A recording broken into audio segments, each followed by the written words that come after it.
ఈ యొక్క మూర్ఖుడే మారలేదు, మార్పు చెందలేదు. గురిగింజ తన కింద ఉన్న బ్లాక్ నలుపు ఎరగనట్లుగా ఈ జాన్ పాల్ అనే వ్యక్తి మతోన్మాదులకి అమ్ముడుపోయి, మతోన్మాదులకి ఒక పూట కూటి కోసము ఏషావు దేశత్వాన్ని హక్కుని అమ్ముకున్నట్లుగా ఈ యొక్క జాన్ పాల్ అనే వ్యక్తి మత ఉన్మాదులకి అమ్ముడుపోయి వాళ్ళు వేస్తున్న ఎంగిలి మెతుకులని ఆశించి ఏమండి నీతి మంతుల మీద నిందా ప్రచారం చేస్తున్నవాడు ఇతనే. ఇతని మాటలు ఎవరు వింటలేదు, ఎవరు చూస్తలేదు కూడా. ఎందుకు చెప్పాల్సి వస్తుంది అంటే సంఘాలని గుంట నక్కలు ఉన్నాయి, జాగ్రత్త, గుంట నక్కలు ఉన్నాయి, జాగ్రత్త అని చెప్పటానికి, సంఘములో ఉన్న వ్యక్తులని గ్యాదర్ చేయటానికి, సంఘములో ఉన్న వ్యక్తులకి, సంఘములో ఉన్న ప్రజలని, మరి సంఘములో ఉన్న వ్యక్తులకి మనము తెలియజేసుకోవాలి. ఇలాంటి గుంటనక్కల మాట వింటే సంఘములో ఉన్న వారు ఏమైపోతారు అంటే, అందరూ తెలిసిన వారే లేరు గనుక అందరినీ మనము చూడాలి.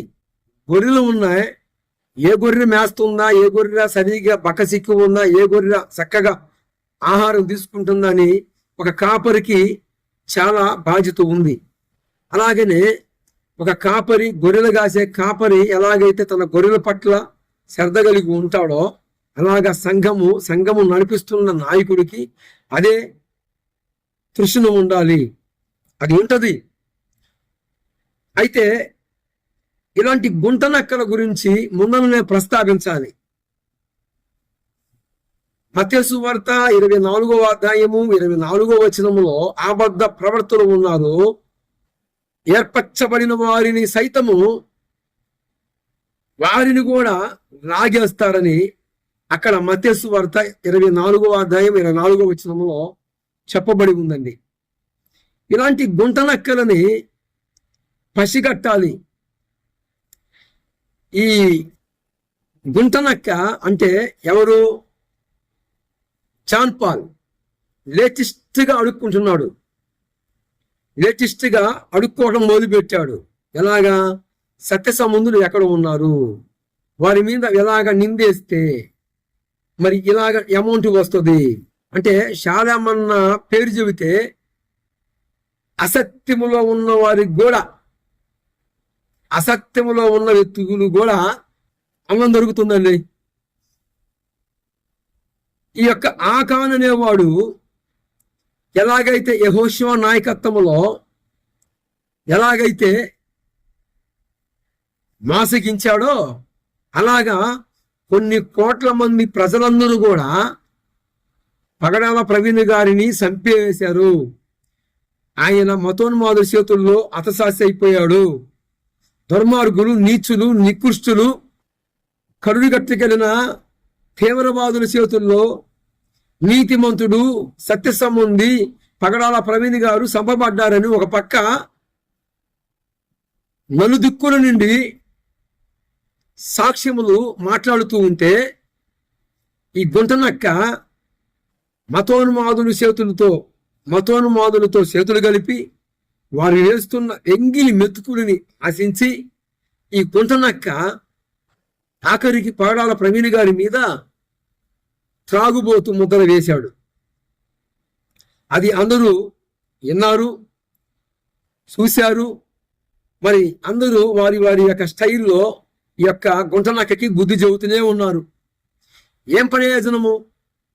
అజ్ఞానం బహుభవతి వినాశాయ దుర్మరణము. అజ్ఞానంలో, అంధకారంలో, చీకటిలో కూర్చున్న ఈ జాన్ పాల్ అంటే అజ్ఞానంలో ఎప్పుడయ్యాడు అంటే, ఎప్పుడైతే అడుక్కోవటం మొదలుపెట్టాడో, ఎప్పుడైతే సత్యముని విడిచిపెట్టి దుర్నీతి యందు అభిలాష కలిగి ఉన్నాడో, అంటే 2వ దశలోనిక పత్రిక 2వ అధ్యాయము 11వ వచనములో ఇలాగ రాయబడి ఉంటుందండి. ఇందుచేత సత్యమును నమ్మక దుర్నీతిని యందు అభిలాష కలిగిన వాడి ఉండగా మోసం చేసే శక్తి దేవుడే పంపిణీ చేస్తాడని పరిశుద్ధ గ్రంథము సాక్ష్యం ఇవ్వబడి ఉంది. ఇప్పుడు ఎప్పుడైతే ఈ అసత్యములో నుండి సత్యములో నుండి అసత్యములోకి వెళ్ళిపోయాడో, సత్యములో నుండి అసత్యములోకి ట్రాన్స్ఫర్ అయ్యాడో, ఎప్పుడైతే నీతిమంతుల మీద అవినీతి ప్రచారం చేస్తున్నాడో, నిందలు మోపుతున్నాడో, నేరాలు మోపుతున్నాడో, ఆ క్షణమే ఈ జాన్ పాల్ మీదకి ఏమొచ్చింది అంటే ఒక దురాత్మ ఒకటి వచ్చింది. ఎక్కడి నుంచి వచ్చింది? మోసం చేసే శక్తి దేవుడే పంపిణీ చేస్తానని 2వ దశలోనిక పత్రిక 2వ అధ్యాయం 11వ వచనములో దేవుడే చెప్పిన మాట. పరిశుద్ధాత్మ ఆయన తెలియజేసిన మాట. తర్వాత మోసం చేసే శక్తి వచ్చింది. ఎలాగ వచ్చింది? సౌలు నీ విడిచిపెట్టిపోయిన పరిశుద్ధాత్మ యెహోవా ఆత్మ సౌలుని విడిచిన సంగతి సౌలు గుర్తించరా? 1 సమూయేలు గ్రంథము 16వ అధ్యాయము 14వ వచనములో ఉంది. సౌలు మీద ఉన్న పరిశుద్ధాత్మ దేవుడు ఏమండి సౌలుకి తెలియలేదు. యెహోవా వద్ద నుండి దురాత్మ ఒకటి వచ్చి సౌలుని విరిపిస్తూ ఉంది, అల్లాడిస్తూ ఉంది. ఏమండి జాన్ పాల్ బతుకు కూడా అలాగనే అయిపోయిందండి. జాన్ పాల్ మీద పరిశుద్ధాత్మ దేవుడు లేడు. ఎందుకు లేడు?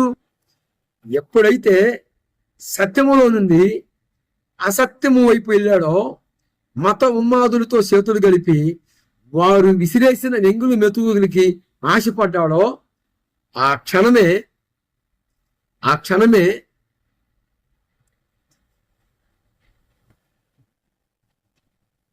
సన్నిధిలోను, బెల్లంపల్లిలోను, కల్వరి టెంపుల్లోను, ఈ మెగా చర్చెస్లోను, ఈ వర్షిప్ సెంటర్లోను అని నాకు అనిపిస్తుంది. మీకు అనిపించట్లేదా?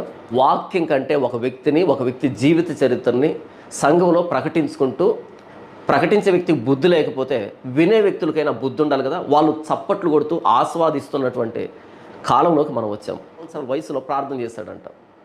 యేసు ప్రభువా, నీవు 6 సంవత్సరాల వయసులో ఎలా ఉన్నావో నేను కూడా అలా బ్రతికేదానికి సహాయం చేయి అని ప్రార్థన చేశాడంట. 6 సంవత్సరాల వయసులో యేసు ప్రభు 6 సంవత్సరాల వయసులో ఎలా ఉన్నాడో అలా నేను ఉండాలని ప్రార్థన చేశాడంట దేవదాసయ్య గారు. ఇది నమ్మశక్యంగా ఉందా? 6 సంవత్సరాల వయసు అంటే చాక్లెట్ల కోసం, బిస్కెట్ల కోసం ఏడ్చేటువంటి వయసు అది.